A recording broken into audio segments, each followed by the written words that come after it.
Question number 1, what are fluid? The material which have a tendency to flow are called fluid.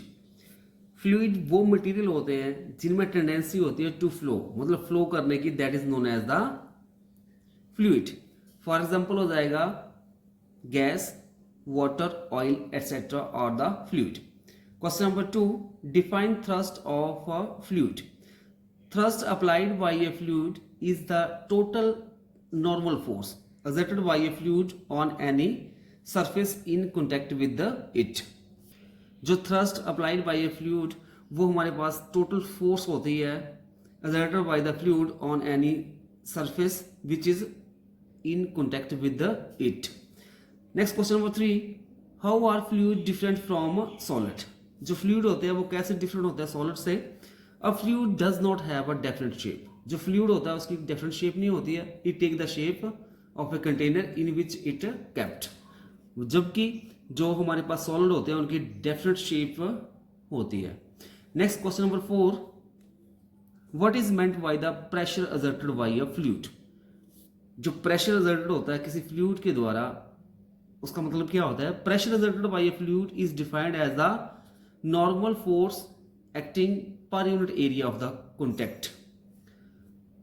जो pressure होता है exert करता है fluid के द्वारा, दैट इज वो हमारे पास एक नॉर्मल फोर्स होती है जो कि एक्ट करती है per unit area of the contact. Question number 5, is pressure is a scalar और वेक्टर क्वांटिटी. जो प्रेशर होता है वो हमारे पास एक स्केलर क्वांटिटी होती है. In this case only magnitude होगा but no sense of direction. Question number 6, give the SI unit of pressure. Pressure होता है हमारे पास फोर्स अपॉन एरिया. तो फोर्स को हो गया हमारे पास न्यूटन, एरिया के मीटर स्क्वायर, न्यूटन पर मीटर स्क्वायर या न्यूटन मीटर स्क्वायर इनवर्स और पास्कल पीए के साथ लिखते हैं हम. और नेक्स्ट है what is the dimension formula for pressure. Pressure होता है फोर्स अपॉन एरिया. फोर्स के लिए डायमेंशन फार्मूला होता है ml(T-2).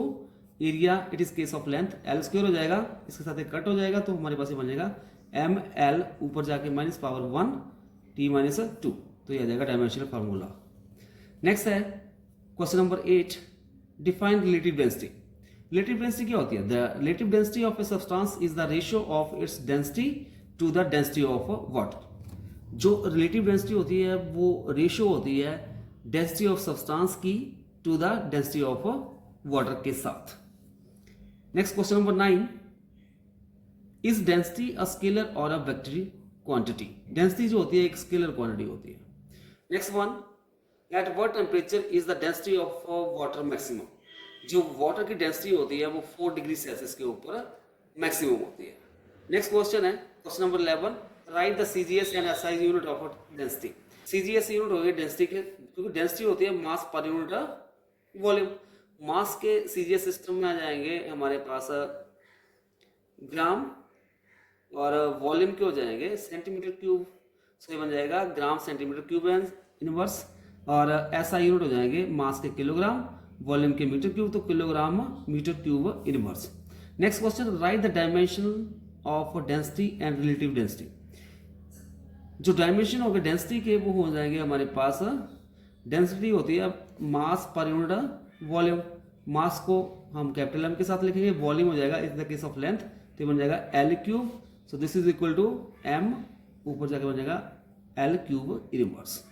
और रिलेटिव डेंसिटी क्या होती है? वो रेशियो होती है दो सेम फिजिकल क्वांटिटी की, उसके कोई भी यूनिट नहीं होंगे, ना ही उसका डायमेंशन फार्मूला होगा. So relative density is a dimensionless quantity. Next question आता है what is the density of water at 4 degree Celsius. 4 degree Celsius के ऊपर जो डेंसिटी होती है वाटर की वो हमारे पास होती है 1000 किलोग्राम मीटर क्यूब इनवर्स.